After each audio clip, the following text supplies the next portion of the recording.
দুখন জিলা সংযোগ কৰি পকী দলং নিৰ্মাণৰ দাবী জনাইছে দুয়োখন জিলাবাসীয়ে। কামৰূপৰ নগৰবেৰা আৰু বৰপেটা জিলাৰ মাজৰ চৰ সংযোগ কৰি এখন দলং নিৰ্মাণ হ'লে উপকৃত হ'ব দুয়োখন জিলাৰ 2 লক্ষাধিক লোক।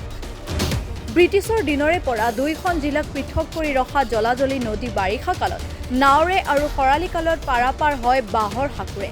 যাতায়াতৰ ক্ষেত্ৰত নৰক যন্ত্ৰণা ভুগি অহা দুয়োখন জিলাৰ লোকে জলাজলি নদীৰ ওপৰত দলং নিৰ্মাণ হ'লে দুয়োখন জিলাৰ লক্ষাধিক লোকো সকলো প্ৰকাৰৰ উন্নয়ন হ'ব ক্ষিপ্ৰতাৰ। দুয়োখন জিলাক সংযোগ কৰি দলং নিৰ্মাণ কৰি মুখ্যমন্ত্ৰীয়ে শেহতীয়াকৈ প্ৰদান কৰা আশ্বাসক বাস্তৱিক ৰূপ দিয়াৰ দাবী জনাইছে কামৰূপৰ আৰু বৰপেটা জিলাবাসীয়ে। এতিয়া মই ক'ব বিচাৰোঁ, মই য'ত থিয় হৈ আছোঁ এই জেগাখিনি আপোনাৰ কামৰূপ গ্ৰাম্য জিলা আৰু বৰপেটা জিলাৰ সংযোগী ঠাই।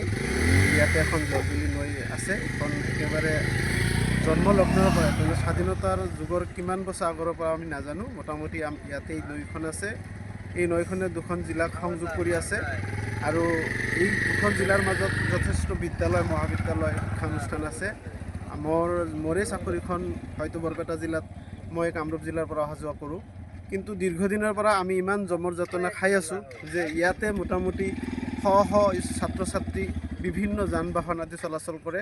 আগতে ইয়াতে এখন টুলুঙা নাও আছিলে, টুলুঙা নাৱেৰে অহা যোৱা কৰিছে। কিন্তু আজিকালি যন্ত্ৰচালিত হয়তো নাও হৈছে যদিও এখন নাৱতে শ শ মানুহ অহা যোৱা কৰিব লগা হয়। ইমান জমৰ যাতনা খাই আছোঁ। গতিকে আমি আপোনালোকৰ জৰিয়তে মাননীয় আমাৰ অসমৰে মুখ্যমন্ত্ৰী ডাঙৰীয়াক ক'ব বিচাৰিছোঁ যে তেখেতসকলৰ যদি অকণো সহানুভূতি থাকে তেতিয়াহ'লে আমাৰ এই বৃহত্তৰ চৰঞ্চলক সংযোগী কামৰূপৰ লগত যোগাযোগ ৰক্ষাৰ স্বাৰ্থত ইয়াতে যদি এখন দলং নিৰ্মাণ কৰি দিয়ে তেতিয়াহ'লে আমাৰ বৃহত্তৰ চৰঞ্চলৰ কাৰণে হয়তো সুবিধা হ'ব। লগতে আমাৰ এই যিখন দুয়োখন জিলাৰ মানুহৰ কাৰণে সুবিধা হ'ব। দুয়োখন জিলাৰ মানুহৰ কাৰণে সুবিধা হ'ব। আৰু দাদা আৰু এটা কথা, মুখ্যমন্ত্ৰীয়ে শেহতীয়াকৈ এটা ঘোষণা কৰিছে যে অসমৰ প্ৰত্যেক জেগাতে দুখন জিলাৰ উত্তৰ পাৰ আৰু দক্ষিণ পাৰ সংযোগ কৰাকৈ দলং নিৰ্মাণ হ'ব। এই ক্ষেত্ৰত কি ক'ব? তেখেতৰ এই ঘোষণাটো সঁচাই তেখেতে পালন কৰে তেতিয়াহ'লে মই ক'ব বিচাৰিম আপোনালোকৰ জৰিয়তে তেখেতসকলে আমাৰ ইয়াতেই প্ৰথম কাৰ্যসূচীটো লওক। কাৰণ আমি ইমান দিনে ইমান দাবী উত্থাপন কৰি আহিছোঁ, তথাপি আমি এখন দলং হয়তো পোৱাৰ এতিয়ালৈ আশাবাদী নহয়। তেখেতসকলে যদি ভাবে তেতিয়াহ'লে আমাৰ ইয়াতে এখন দলং দি আমাক এই ৰাইজৰ সহায় কৰিব পাৰে। তাৰেকৈ মই টানি অনুৰোধ জনাওঁ, আমাৰ চৰ অঞ্চলৰ যিখিনি মানুহ আছে অতীতৰ পৰা আমি নাইদি পাৰ হওঁ, খৰালি মাহৰি ক্ষুদ্ৰ এখন দলঙেদি পাৰ হওঁ, তাতে আমাৰ নিৰাপত্তা নাই।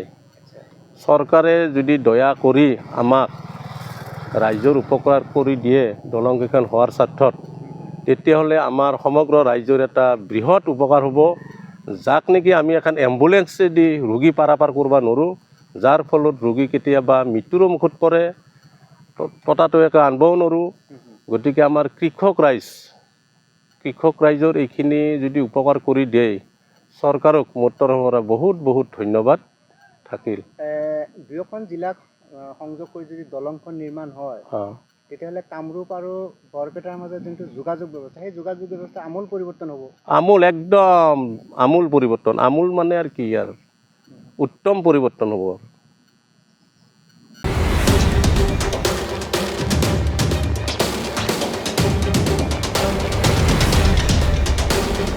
নগৰবেৰাৰ পৰা সাজাদ কবিৰৰ ৰিপৰ্ট, মাই নিউজ 18।